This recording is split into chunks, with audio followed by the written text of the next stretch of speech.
जानते हैं शुक्रदेव के बारे में। दैत्यों के गुरु शुक्र का वर्ण श्वेत है। उनके सिर पर सुंदर मुकुट तथा गले में माला है। वे श्वेत कमल के आसन पर विराजमान हैं। उनके 4 हाथों में क्रमशः दंड, रुद्राक्ष की माला, पात्र तथा वरद मुद्रा सुशोभित है। शुक्राचार्य दानवों के पुरोहित हैं। ये योग के आचार्य हैं। अपने शिष्य दानवों पर इनकी कृपा सर्वदा बरसती रहती है। इन्होंने भगवान शिव की कठोर तपस्या करके उनसे मृत संजीवनी विद्या प्राप्त की थी। उसके बल से ये युद्ध में मरे हुए दानवों को जला देते थे। यह महाभारत में आता है। मत्स्य पुराण के अनुसार शुक्राचार्य ने असुरों के कल्याण के लिए ऐसे कठोर व्रत का अनुष्ठान किया जैसा आज तक कोई नहीं कर सका। इस व्रत से उन्होंने देवादिदेव शंकर को प्रसन्न कर लिया। शिव ने इन्हें वरदान दिया कि तुम युद्ध में देवताओं को पराजित कर दोगे और तुम्हें कोई नहीं मार सकेगा। भगवान शिव ने इन्हें धन का भी अध्यक्ष बना दिया। इसी वरदान के आधार पर शुक्राचार्य इस लोक और परलोक की सारी संपत्तियों के स्वामी बन गए। महाभारत आदि पर्व के अनुसार संपत्ति ही नहीं, शुक्राचार्य औषधियों, मंत्रों तथा रसों के भी स्वामी हैं। इनकी सामर्थ्य अद्भुत है।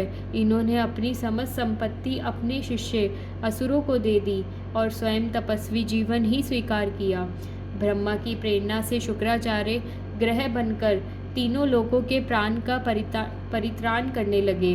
कभी वृष्टि, कभी अवृष्टि, कभी भय, कभी अभय उत्पन्न कर ये प्राणियों के योग क्षेम का कार्य पूरा करते हैं। ये ग्रह के रूप में ब्रह्मा की सभा में भी उपस्थित होते हैं। लोकों के लिए ये अनुकूल ग्रह है तथा वर्षा रोकने वाले ग्रहों को शांत कर देते हैं। इनके अधिदेवता इंद्राणी तथा प्रत्यधिदेवता इंद्र है।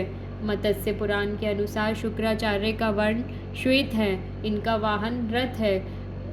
उसमें अग्नि के समान 8 घोड़े जुते रहते हैं। रथ पर ध्वजाएं फहराती रहती है।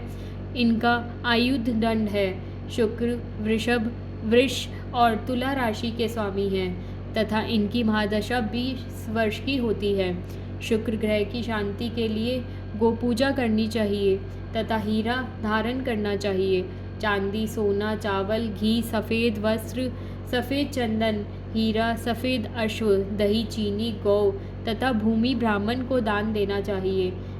नवग्रह मंडल में शुक्र का प्रतीक पूर्व में श्वेत पंचकोण है। शुक्र की प्रतिकूल दशा में इनकी अनुकूलता और प्रसन्नता हेतु इनका बीज मंत्र ओम द्राम द्रीम द्रोम सह शुक्राय नमः, सामान्य मंत्र ओम शुम शुक्राय नमः, इनमें से किसी एक का नित्य एक निश्चित संख्या में जप करना चाहिए।